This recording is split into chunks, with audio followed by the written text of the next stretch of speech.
طبعا كل مستني يسمع التشكيله اللي هتلعب قدام انتر ميامي في اول ماتش في كاس العالم للانديه في ماتش الافتتاح. بصوا يا جدعان، انا اقول التشكيله من وجهه نظري، وعايز بقى الناس اللي هتسمع التشكيله تقول لي وجهه نظرها في الكومنتات او تعلق على التشكيله بتاعتي. كلنا في الاول وفي الاخر بنسمع وجهات نظر بعض، وعايز كل واحد يحس من جواه كده ان هو مدرب، او من جواه كده ان هو خوسيه فيرو بقى، او انشيكلوتي، او ابوس جوارديولا. حس ان انت تطلع جوارديولا اللي جواك وحط تشكيله الاهلي. انا هقول تشكيله وانت قول لي وجهه نظرك فيها، وقول لي يعني التعليقات. قول لي مثلا ايه اللي كان المفروض يحصل، او انت مثلا كنت المفروض تلعب كذا مكان كذا، فهقول لك تشكيله حلوه وخش معاها بسرعه. هنبتدي يا جدعان بحراسه المرمى الكابتن محمد الشناوي. انا بحب شوبير اكتر من الشناوي، ولكن الشناوي في الماتشات دي متمرس، مش هيبقى عنده حته الرهبه ان انا انزل كاس عالم انديه قدام فرق زي ديت. لعب كاس عالم منتخبات، لعب كاس عالم مع انديه مع الاهلي كتير جدا. فانا بالنسبه لي الشناوي عمل ماتش حلو جدا قدام باتشوكا بصراحه. فعشان ما نظلمش الشناوي، يبقى الشناوي هيبدا الماتش ده. يبقى الشناوي حارس مرمى، محمد هاني باك يمين. مش عشان محمد هاني افضل حاجه، ولكن مفيش غيره، وهو بصراحه محمد هاني احنا مسمينه المونديالي، ففي كاس العالم بيبقى كويس.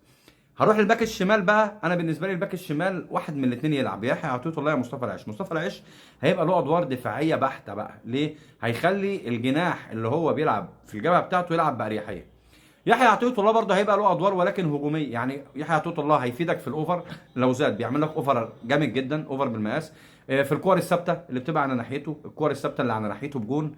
فله حاجات تانية مميزه. ولكن بالنسبه لي مصطفى العش او يحيى عطيه الله، ولكن انا افضل في اول الماتش يبقى مصطفى العش، عشان طار الجناح براحتك بقى يا باشا. ومصطفى العش حتى لو الدنيا بايظه معاه ممكن تجيب الديفندر ناحيته، اللي كده كده الجناح هينزل يدافع. فانا بالنسبه لي مصطفى العش باك شمال يبدا.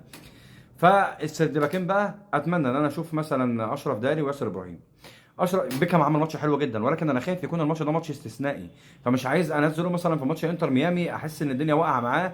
اولا لو نزل في ماتش انتر ميامي وعمل غلطه، جماهير الاهلي هتذبحه من الاخر. فانا مش عايز بيكهام يخلص عند الحته دي مع انه لسه بادئ معانا. فاشرف داري وياسر ابراهيم، لان اشرف داري كويس جدا وطبعا متمارس، لاعب كاس عالم انديه مع الوداد، لاعب كاس عالم منتخبات. ياسر ابراهيم اكتر واحد لاعب كاس عالم انديه مع الاهلي. فالقصه حلوه بين الاثنين دول، يعني في خبره. حمدي فتحي بقى الديفندر، يعني حمدي فتحي اللي قدام الاثنين المدافعين. نص الملعب يا جدعان على الدايره يبقى امام عاشور وابن رمضان. اظن ده احسن نص ملعب موجود. ده غير طبعا انت يكون عندك ديانج، عندك مروان عطيه، عندك خيارات كتير جدا بره. هتيجي بقى على المهاجمين. انا بالنسبه لي يمين يبدا احمد السيد زيزو.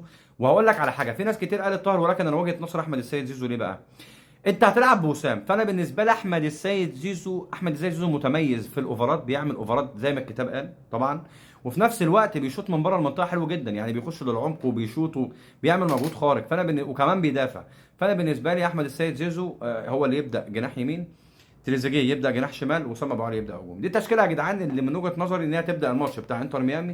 اتمنى بقى ان انت تطلع روح جوارديولا. عايزك كده تبدع في الكومنتات وتقول لي بقى وجهه نظرك في التشكيله، وفي نفس الوقت تحط لي انت بقى التاتشات بتاعتك بقى، مين اللي المفروض يلعب، مين اللي المفروض يبدا، مين اللي يبقى احتياطي. اظبط الاداء.